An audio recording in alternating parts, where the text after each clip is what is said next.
all need a little extra support sometimes, some more than others. What do you do when you need to give others support? What do people do when they need more support? Look no further than your very own craft closet or craft storage. Ta-da! Long story, not so long story. My brassica seedlings started to get leggy. So I actually pulled a few out already before I thought of this idea.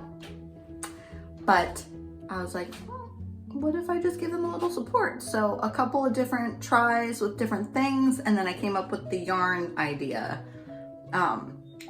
to string them up and give them a little extra support before they start to sprout their tree leaves. So this is an experiment.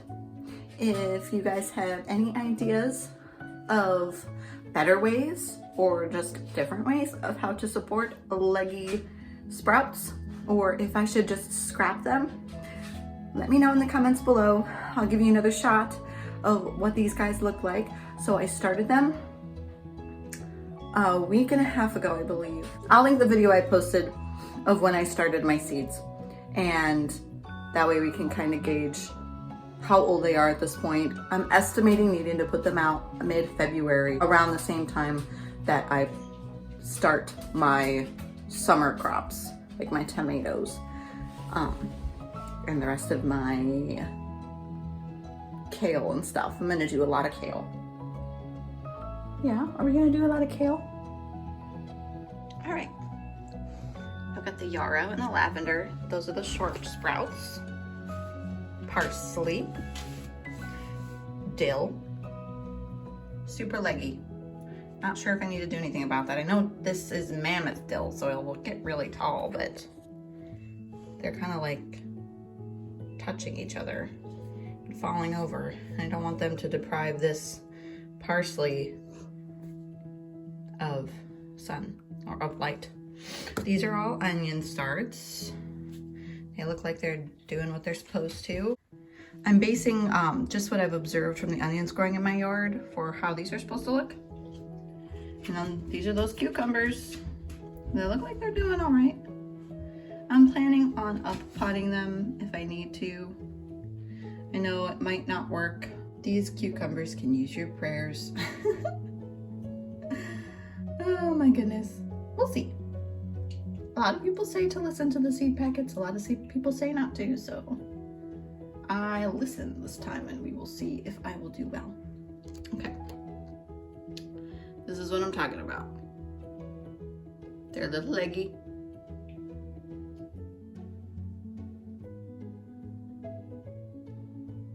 These ones are not so bad. The kohlrabi and the cabbages, they seem fine. I think I've got one that's leaning over.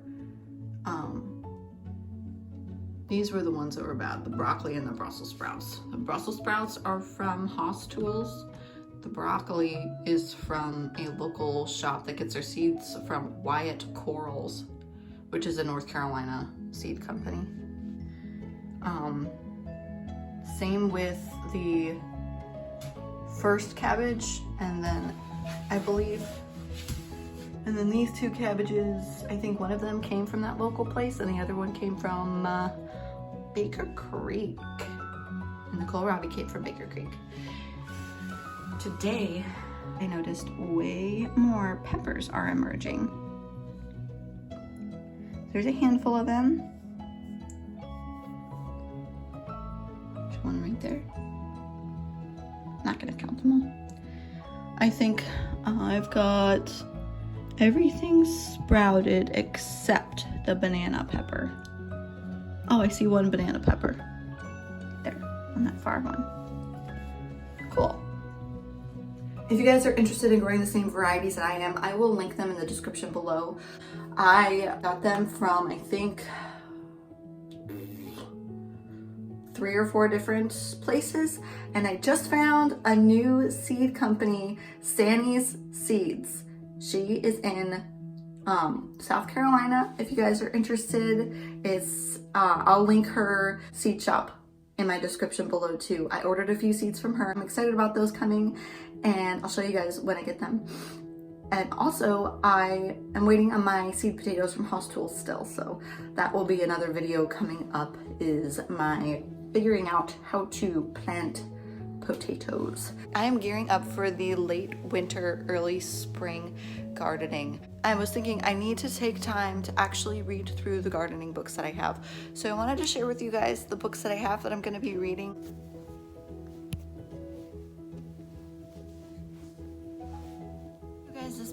I've shown you guys this book before.